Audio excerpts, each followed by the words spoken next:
اور ہم جنس پرستی میں لطف تو ہو سکتا ہے مگر محبت نہیں ہو سکتی، جو کہ اللہ تعالیٰ نے خالصتاً میاں بیوی میں ایک دوسرے کے لیے رکھ دی ہے۔ اور سائنس بھی یہ کہتی ہے کہ انسان حقیقت میں ہم جنس پرستی کو ناپسند کرتے ہیں۔ اب آپ یہ بھی نقطہ اٹھا سکتی ہیں یا اٹھاتی ہوں گی اکثر کہ ہم جنس پرستی دو لوگ اپنی مرضی سے کر رہے ہیں، ہم اس میں کون ہوتے ہیں بولنے والے، لیکن ہمارے خدا نے، اللہ تعالیٰ نے اس سے منع فرمایا ہے۔ ڈاکٹر ذاکر نائک نے کہا کہ اسلام نے اس حوالے سے شادی کو اسی لیے رکھا ہے، اسی لیے انسان میں جنسی لذت حاصل کرنے کی خواہش بھی بہت زیادہ رکھی گئی ہے تاکہ وہ جلد از جلد شادی کریں اور اس کے بعد ان کی اولاد نرینہ ہو اور انسانوں کی آمد کا سلسلہ قیامت تک یوں ہی چلتا رہے۔ اور اگر ہم جنس پرستی ہوگی تو بچے کیسے پیدا ہوں گے؟ ڈاکٹر ذاکر نائک نے کہا کہ حضرت محمد صلی اللہ علیہ وآلہ وسلم نے ارشاد فرمایا کہ میاں بیوی کا آپس میں جنسی تعلق رکھنا دراصل عبادت ہے۔ اور آج سائنس ہمیں یہ کہہ رہی ہے کہ ایک جانب وہ لوگ جو شادی کرتے ہیں مختلف جنس کے لوگوں سے اور دوسری جانب وہ لوگ جو ہم جنس پرستی کرتے ہیں ان کے درمیان موازنہ کریں تو شادی کرنے والے لوگ زیادہ خوشگوار اور اچھی زندگی گزارتے ہیں۔ ڈاکٹر ذاکر نائک نے یہ بھی کہا کہ اسلام، یہودیت، عیسائیت اور تمام مذاہب ہی ہم جنس پرستی سے روکتے ہیں اور یہ انسان کی صحت اور اس کی نفسیات کے خلاف ہے۔ ڈاکٹر ذاکر نائک نے کہا کہ میں جب کینیڈا گیا تو میں نے وہاں پر دیکھا کہ ہم جنس پرستی کے اشتہار لگے ہوئے تھے، جبکہ کینیڈا جیسے ملک میں اس سے منع کیا گیا ہے۔ پوری دنیا میں اس سے منع کیا جا رہا ہے اور اب دنیا کو یہ سمجھ آ رہی ہے کہ یہ کام غلط ہے اور پوری دنیا اب ہم جنس پرستی پر پابندی لگا رہی ہے، مگر بھارت میں ہم جنس پرستی کو اور اس رواج کو فروغ دینے کی باتیں ہو رہی ہیں اور اسے عام کرنے کے لیے قانون بنانے کی باتیں کی جا رہی ہیں، جو کہ غلط ہے۔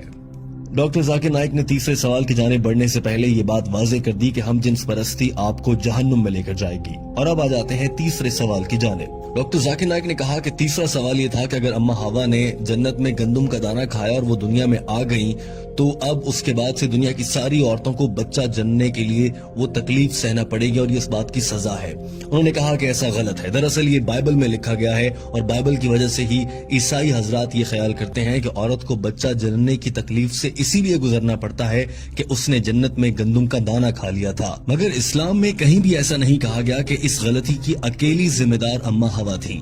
ہر موقع پر دونوں کو ہی قصوروار ٹھہرایا گیا ہے۔ قرآن پاک میں 3 جگہ ایسا آیا ہے جس سے اندازہ ہو جاتا ہے کہ اس غلطی کو دونوں ہی پر ذمہ داری ڈالی گئی تھی۔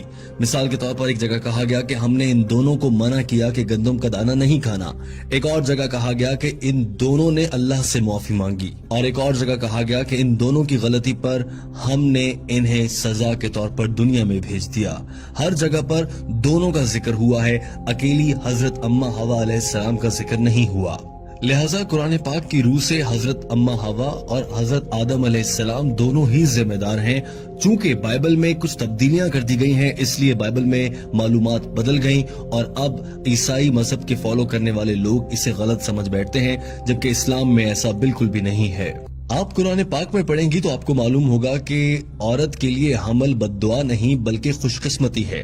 سورہ نساء آیت نمبر 1 میں فرمایا گیا کہ اپنی عورت کا خیال رکھو اور ان کے ساتھ اچھے سے پیش آؤ۔ ایک اور جگہ فرمایا گیا کہ ہم نے انسان کو اپنے والدین کے ساتھ اچھے طریقے سے پیش آنے کا حکم دیا ہے، کیونکہ اس کی ماں نے حمل اور بچے کو پیدا کرنے کی تکلیف اٹھائی ہے۔ اسی طرح سے ایک حدیث ہے کہ ایک صحابی نے آپ صلی اللہ علیہ وآلہ وسلم سے دریافت کیا کہ یا رسول اللہ، میں اپنے والدین میں سے ماں کے ساتھ اچھا سلوک کروں یا باپ کے ساتھ؟ آپ صلی اللہ علیہ وآلہ وسلم نے فرمایا اپنی ماں کے ساتھ۔ اس شخص نے پھر یہی سوال دہرایا اور دوسری مرتبہ میں بھی آپ صلی اللہ علیہ وآلہ وسلم نے فرمایا کہ اپنی ماں سے۔ تیسری مرتبہ کے سوال میں بھی یہی جواب ملا اور چوتھی مرتبہ کے سوال کے جواب میں آپ صلی اللہ علیہ وآلہ وسلم نے فرمایا کہ اپنے والد سے۔ لہٰذا 3 بار ماں کے احترام کا کہا گیا ہے۔ Gold medal, silver medal, jubilee medal سبھی ماں کو ملے ہیں، اس کے بعد والد کی بات ہے۔ اس کا مطلب یہ ہرگز نہیں ہے کہ والد کا احترام نہ کیا جائے، مگر ماں کا بہت احترام ہے۔ اور ڈاکٹر ذاکر نائک نے یہ بھی کہا کہ اللہ تعالیٰ نے اسی لیے یہ ذمہ عورت کو دیا ہے۔ بتائیں آپ، کیا کوئی مرد بچے کو جنم دے سکتا ہے؟ ہرگز نہیں۔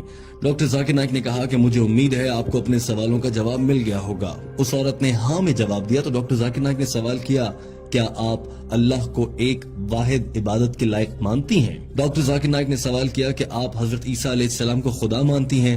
اس عورت نے جواب میں کہا نہیں۔ ڈاکٹر ذاکر نائک نے سوال کیا کہ پھر آپ انہیں کیا مانتی ہیں؟ جواب دیا کہ میں انہیں پیغمبر مانتی ہوں۔ سوال ہوا کہ کیا آپ حضرت محمد صلی اللہ علیہ وآلہ وسلم پر ایمان رکھتی ہیں اور انہیں اللہ کا آخری نبی مانتی ہیں؟ عورت نے جواب دیا جی ہاں، میں ان پر یقین رکھتی ہوں اور وہ اللہ کے آخری نبی ہیں۔ ڈاکٹر ذاکر نائک نے آخری سوال کیا، آپ پر اسلام قبول کرنے کے لیے کہیں سے کوئی دباؤ تو نہیں، کسی نے کوئی رشوت تو نہیں دی؟ اس عورت نے جواب میں کہا ہرگز ایسا نہیں ہے۔ تو ڈاکٹر ذاکر نائک نے کہا مبارک ہو، آپ اسلام قبول کر سکتی ہیں۔ ڈاکٹر ذاکر نائک نے کلمہ پڑھایا، اس عورت نے اسلام قبول کر لیا۔